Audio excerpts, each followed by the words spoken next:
সন্দেশখালীর বেতাজ বাদশাহ শেখ শাহজাহানের হুমকি ফোনে বাড়ি ছাড়া সরবেরিয়ার মণ্ডল পরিবার। শাহজাহানের বাহিনী হয়তো তাদের কোথাও তুলে নিয়ে কোনো গোপন জায়গায় লুকিয়ে রেখেছে, এ বিস্ফোরক মন্তব্য করছেন রেখা পাত্র। শেখ শাহজাহান তো জেলে বন্দী, তাহলে সেখানে দাঁড়িয়ে জেল থেকেও সন্দেশখালীর মানুষজন তাদেরকে কন্ট্রোল করছে শেখ শাহজাহান, অন্তত সেই দাবি করছেন এই বিজেপি নেত্রী। সরবেরিয়ার মণ্ডল পরিবারের সঙ্গে দেখা করতে এসে রীতিমতন কথা না বলেই ফিরতে হলো বিজেপি নেত্রী রেখা পাত্রকে। শুক্রবার সকালে সন্দেশখালীর প্রতিবাদের অন্যতম মুখ রেখা পাত্র সহ বিজেপির জেলা নেতৃত্ব উপস্থিত হয় সরবেরিয়ায়, কিন্তু তারা এসে দেখেন যে মণ্ডল পরিবারের সদস্যরা কেউ বাড়িতে নেই, গেটে তালা দেওয়া রয়েছে। রেখা পাত্রের দাবি, শেখ শাহজাহানের বাহিনী এসে এই মণ্ডল পরিবারকে হুমকি দিয়েছে, তাই তারা বাড়ি ছেড়ে চলে গিয়েছে। সেই কারণেই তাদের সঙ্গে দেখা হলো না। তবে তাদের পাশে রেখা পাত্র রয়েছেন, একই সঙ্গে বিজেপিও মণ্ডল পরিবারের পাশে রয়েছে, সেই বিষয়টাও তিনি জানান। প্রয়োজন হলে তারা আইনের দ্বারস্থ হবেন বলেও জানিয়েছেন। কি বলছেন রেখা পাত্র, শোনাবো আপনাদের। মূলত রবীন মণ্ডলের বাড়িতে এসেছিলাম। ওনার যে শেখ শাহজাহান মার্কেটটা নিয়ে যে ঝামেলাটা হচ্ছিল, ওনার প্রপার্টির ওপরে যে শেখ শাহজাহান মার্কেটটা করেছে, এটা নিয়ে ওনার আপনি জানেন যে শেখ শাহজাহান জেল হেফাজতের থেকেই উনি একটা হুমকি দিয়েছেন যে ওনার এই জমির ওপরে যদি কোনো অধিকার ফলাতে যায় ওনাকে মার্ডার করে দেওয়া হবে এবং ওনার ঘরে বোম মারা হবে, এরকম নানান রকম হুমকি এসছে। মূলত সেই ইস্যুটা নিয়ে আমরা আজকে ওনার বাড়িতে এসেছিলাম এবং আসার আগে ওনাদের সাথে আমরা কথাও বলেছি। ওনারা আমাদেরকে আসার জন্য আশ্বস্ত করেছিলেন বলেই আমরা এসেছিলাম। এসে দেখতে পাচ্ছি যে ওনার বাড়ির পুরুষেরা বাড়ি ছাড়া এবং যে মহিলারা আছে ওনারা ঘরের ভেতরে বাইরের থেকে তালা ঝুলানো আছে। আমরা আশঙ্কা করছি যে ওনারা নিজের থেকে বাড়ি ছাড়া হয়নি, এই শাহজাহান বাহিনীরা ওনাদেরকে কোথাও তুলে নিয়ে কোথাও গোপন জায়গায় ওনাদেরকে লুকিয়ে রেখেছে, আমাদের সাথে দেখা করতে দেবে না বলে। ওই জন্য আমরা আজকে এখানে রাজবাড়ি ক্যাম্পে এসেছিলাম এবং ওনাদের সাথে অফিসারদের কাছে কমপ্লেন জানিয়েছি। ওনারা বলেছেন ওনাদের ওপরে আমরা সিকিউরিটি দেওয়ার ব্যবস্থা করছি। আমরা তাতে আশ্বস্ত হয়েছি এবং আগামী দিনে যদি ওনাদের ওপরে যদি এরকম হামলা এরকম যদি হুমকি এসে থাকে, আমরা এটা নিয়ে নেজার থানায় আবার ডেপুটেশন জমা দেবো। হ্যাঁ, এটা মুখ্যমন্ত্রী তো বলেছিল যে সন্দেশখালী কোনো হুমকি চলছে না, কোনো দুর্নীতি চলছে না, মা বোনদের উপর কোনো অ্যাটাক চলছে না। আজকের মূলত আপনারাই তো দেখতে পাচ্ছেন যে কি হচ্ছে।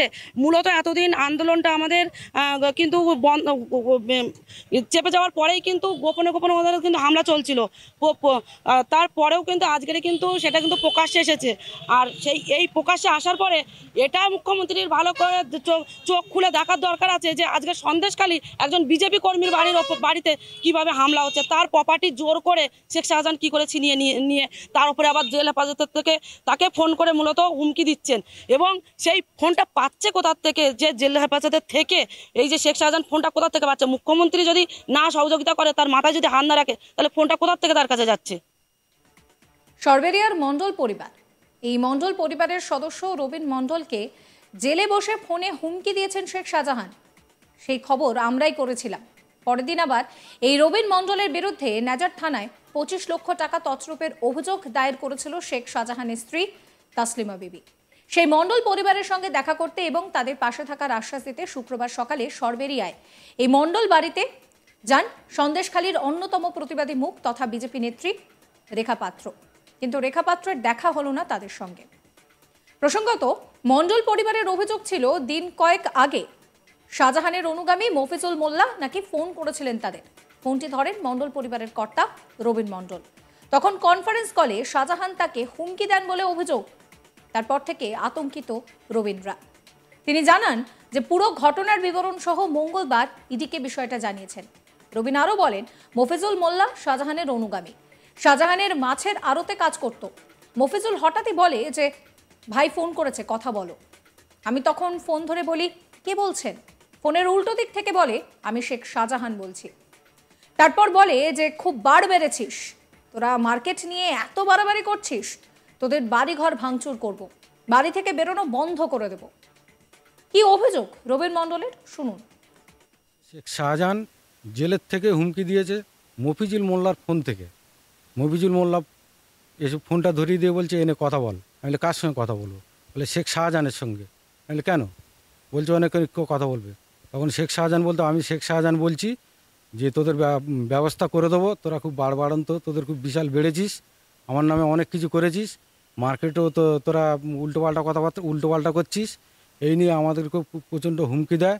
আমার অনেক লোকজন আছে, আমার মতো অনেক শাহজাহান আছে, শাহজাহান দাপিয়ে বেড়াচ্ছে, তোদের ব্যবস্থা করে দেবে, বাড়ি ঘরদর সব লুটপাট করে দেবো, বাড়িতে তোদের এখান থেকে পালিয়ে বেড়াতে হবে, এইরকমভাবে হুমকি দিচ্ছে। আমরা লাস্ট পর্যন্ত আমরা কোণঠাসা হয়ে গিয়ে পরপর 3বার এইভাবে আমাকে হুমকি দিয়েছে, দেওয়ার পরে লাস্টে কোণঠাসা হয়ে গিয়েছি। আমরা কি করব ভেবে উঠতে পারছি না। তারপরে বাচ্চা কাচ্চা সব পড়াশুনো করছে, তাদেরও পাঠাতে পারছি না, টিউশন এখানে ওখানে পাঠাতে পারছি না। লাস্টে কোণঠাসা হয়ে কালকের ইডি অফিসে যাই, ইডি অফিসে গিয়ে কমপ্লেন করি। কমপ্লেন করার পরে ওখানকার একটা দিয়েছে, বয়ান দিয়েছে। উনি বলছেন, ইডি অফিসার বলছে যে সোজা থানায় চলে যাও, থানায় গিয়ে কমপ্লেন করো। যদি থানা যদি না কোনো কমপ্লেন নেয়, তাহলে 156/3 ধারায় উকিল ধরে একটা কমপ্লেন করে সঙ্গে সঙ্গে তোমরা কোর্টে চলে আসবে। হুমকি দিচ্ছে, আমরা ওই মার্কেট তো সম্পূর্ণ আমাদের, ঠিক আছে, আমার বাবার শেখ শাহজাহান সরবেরিয়া ওই মার্কেট। এবার আমরা সেই নিয়ে একটু আলোচনা করি, বলি টলি, এই তোরা এইসব বলে বেড়াচ্ছিস, তোরা মার্কেট আমার মার্কেট, তোরা বলছিস আমাদের মার্কেট, এইভাবে নানান দিনের পর দিনই হুমকি দিচ্ছে। এবং তার সঙ্গে মুসলিম শেখ তারপরে মুসলিম শেখ মফিজুল মোল্লা, তারপর উসমান আনসারি, আর ওই সবিতা রায়, তারপরে আপনার ওই শেখ নাসিরুদ্দিন নাসির কাজী, এরাই সব আমাদের হুমকি দিচ্ছে। হুমকি দিয়ে প্রচণ্ডভাবে হুমকি দিচ্ছে, তোদের ব্যবস্থা করে দেবো, এই করে দেবো, ওই করে দেবো। এরা দাপিয়ে বেড়াচ্ছে এইভাবে। মার্কেট আমাদেরই মার্কেট। যদিও এই বিষয়ে রাজ্যের বিরোধী দলনেতা শুভেন্দু অধিকারী বিধানসভার বাইরে সংবাদ মাধ্যমের মুখোমুখি হয়ে বলেছিলেন যে আমি অনেকবার বলেছি শাহজাহান জেলে বসে মাংস খাচ্ছে, সমস্ত রকমের সুবিধা পাচ্ছে। কি অভিযোগ করছেন শুভেন্দু অধিকারী, শোনাবো আপনাদের। শাহজাহান জেলে বসে হুমকি দিচ্ছেন, এই অভিযোগে সিবিআই এর কাছে অভিযোগ দায়ের হয়েছে। শাহজাহান জেলে বসে হুমকি আমি অনেকবারই বলেছি, শাহজাহান জেলে বসে, শাহজাহান জেলে বসে সব করছে। তাকে মোবাইল ফোন দেওয়া হয়েছে। পশ্চিমবঙ্গ থেকে শাহজাহান পার্থ অনুব্রত তিহারে ছিল, কষ্টটা বুঝেছেন। বাকি সুদীপ ব্যানার্জি 4 মাস ভুবনেশ্বরে ছিল, বুঝেছেন যন্ত্রণাটা কি। এবারে এই মণ্ডল পরিবারের সঙ্গে দেখা করতে এলেন রেখা পাত্র, কিন্তু মণ্ডল পরিবারের কেউ বাড়িতে নেই, বাড়িতে তালা মারা। সেই পরিস্থিতিতে রেখা পাত্র বলছেন যে শেখ শাহজাহানের হুমকি ফোনেই বাড়ি ছাড়া এই মণ্ডল পরিবার। এই খবর সম্পর্কে আপনাদের মতামত জানাবেন। সমস্ত আপডেটের জন্য আপনাদের নজর থাকুক আজ তাক বাংলায়। চ্যানেলটিকে সাবস্ক্রাইব করতে ভুলবেন না, নোটিফিকেশনের জন্য বেল আইকনে ক্লিক করবেন। আমরা হোয়াটসঅ্যাপেও রয়েছি, ফলো করবেন আজ তাক বাংলার হোয়াটসঅ্যাপ চ্যানেল।